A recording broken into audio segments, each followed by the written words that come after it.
मैं किसी के साथ भी जुड़ जाता था और कोई भी चीज को एक्सेप्ट कर लेता था, जिसकी वजह से मैंने जो चीजें हासिल की थी वो भी गंवा दिया था। मेरे साथ एक घटना घटा था। मैंने किसी कंपनी में काम किया था और वो गलत कंपनी था, क्योंकि मैं पढ़ा लिखा नहीं था, जिसके वजह से मुझे चुनना नहीं आता था कि कैसी कंपनी में काम करना चाहिए, कैसे लीडर्स के साथ काम करना चाहिए। तो ये सारी चीजें मेरे अंदर कमी थी, जिसकी वजह से मैं उस पर काम करा। बट वहां मैंने पैसा कमाया। वीकली का मेरा हाईएस्ट इनकम 95,000 रुपया था और वो नेटवर्क सिस्टम से ही था, भले रॉन्ग सिस्टम था। बट मुझे उस दिन पता चला नेटवर्क का पावर, कि अगर इस दुनिया में अमीर और कामयाब आदमी को बनना, एक आदमी पास एक कम पढ़े लिखे लोगों के लिए अगर कोई जगह है तो वो डायरेक्ट सेलिंग इंडस्ट्री है। इससे दुनिया में और कोई नहीं हो सकता है। आज जब वो दौर चल रहा था मेरा, आप यकीन नहीं करोगे, मेरे पास एक कार था और मैंने उसको 14 महीने मैंने चलाया था।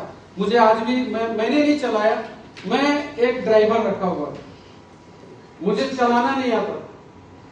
और उसी दरमियान जब कंपनी कोलैप्स हो गई, कंपनी चली गई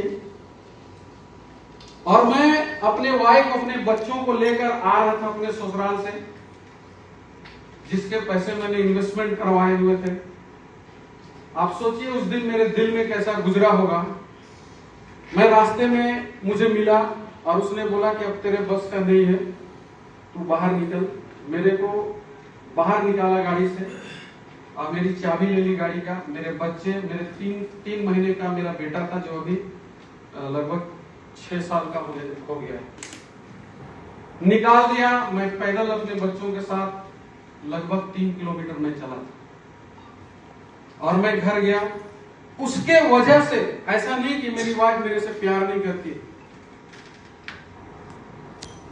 मेरी वाइफ मेरे से बहुत प्यार करती है, लेकिन उसके वजह से उसके साथ वो घटना घटी कि दौर ऐसा आया कि हम लोगों का सचमुच 1.5 साल मेरी वाइफ मेरे से दूर रही और हमारा सिचुएशन ऐसा आ गया था कि हम लोगों का डिवोर्स होने वाला था।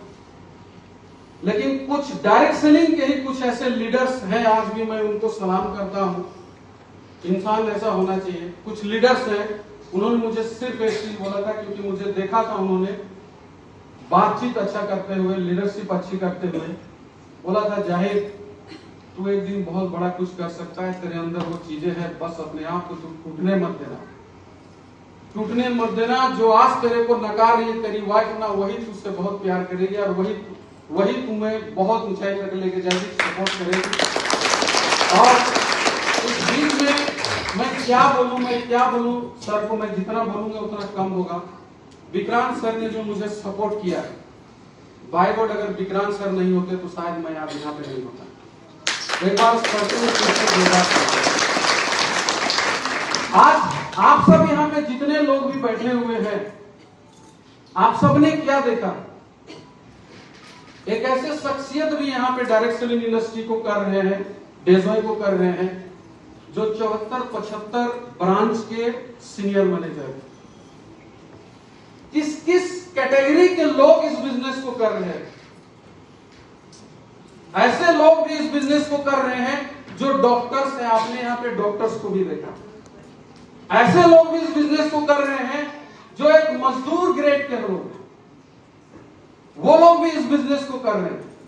आज आपको यहां से निकलने के बाद आज आप सोचिएगा, जो भी सोचते हैं कि यार ये मेरे लिए नहीं है, मैं नहीं कर सकता, आप सोचो क्या इनके पास कमी है। लेकिन ये इस इंडस्ट्री को जानते हैं अच्छी तरीके से। इस दुनिया को बदलने का ताकत रखने वाला अगर कोई इंडस्ट्री है इस दुनिया में तो वो है डायरेक्ट सेलिंग इंडस्ट्री। और हम सबको सौभाग्य से ऐसी कंपनी हम सबको हाथ लग गया, मिल गया विक्रांत सर की वजह से, जो पूरी दुनिया में राज करने वाली है, पूरी दुनिया में राज करने वाली है। आप सोचिए, मेरे जैसा 8वीं पास इंसान जो 300 रुपए की मजदूरी किया करता था इन्हीं के शहर सिमडेगा में, डेली मार्केट होता है वहां, फुटपाथ कपड़े का दुकान, मैं थक हार कर 300 रुपए की नौकरी पे चला गया, काम करता था।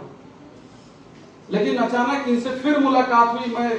मैं बिल्कुल हाथ जोड़ लिया था कि मैं मजदूरी ही करूंगा, लेकिन कभी भी डायरेक्ट सेलिंग इंडस्ट्री में नहीं जाऊंगा। बट हमें ये नॉलेज नहीं था कि डायरेक्ट सेलिंग एक्चुअल में होता क्या है, कौन है डायरेक्ट सेलिंग, किसे डायरेक्ट सेलिंग कहते हैं। डायरेक्ट सेलिंग का अंतर मतलब हमें डिफरेंस नहीं पता था। डायरेक्ट सेलिंग, चिट फंड और पिरामिड स्कीम और मनी सर्कुलेशन, ये क्या होता है। मैं जब डेजॉय में आया, विक्रांत सर ने हमें ये डिफरेंस सिखाया कि डायरेक्ट सेलिंग और बाकी चीजें जो कंपनी चल रही है जो मार्केट में, उसमें और डायरेक्ट सेलिंग में अंतर क्या है। और जिस दिन जब ये चीज मैंने सीखना शुरू किया, ये मैंने नॉलेज लेना शुरू किया, आज 5 साल हो गया है और आप मुझे यहाँ पे देख रहे हैं। बस मैं इतना ही बोलना चाहूंगा, आपको आज मौका मिला है, किसी न किसी के माध्यम से आज आपको मौका मिला है। इस मौके को कभी भी गंवाना मत, क्योंकि अगर आपको इस दुनिया में कोई सक्सेस दिला सकता है तो वो डायरेक्ट सेलिंग और डेजॉय ही है प्लेटफॉर्म जो आपको दिला सकता है।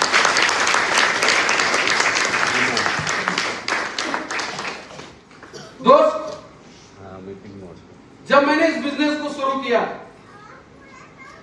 डेजॉय को जब मैंने शुरू किया, मेरे साथ कुछ लोग आए, कंपनी विजिट किए, काम करा 2-3 महीना, छोड़कर चले गए। फिर मैं नीचे आ गया, पर विक्रांत जी को पता चला कि इसका एक ग्रुप टूट गया। फिर मैं 0 हो गया। विक्रांत सर ने मुझे सिखाया था कि जाहिद, कभी हार मत मानना, इस बार तुझे पहचान, जो तेरा खोया हुआ सम्मान है ना, अगर कोई दिला सकता है तो तेरे को ये डेजॉय ही दिला सकता है। मैं तेरे साथ हूं, बस तू खड़ा रहा। और मैं खड़ा रहा। मैंने फिर से शुरुआत किया, फिर मैंने एक टीम बनाई और मेरी किस्मत, जो सर ने बोला कि सारी जो परेशानियां हैं इसी लड़के को है, पता नहीं क्यों इस लड़के के साथ इतनी परेशानियां। फिर मैंने टीम बनाई, फिर मेरे साथ छत्तीसगढ़ का एक अमर जी भी जानते हैं, एक अच्छी टीम बनाई मैंने। 30,000 रुपया लेके गायब हो गया वो टीम का। फिर वो टीम टूट गया।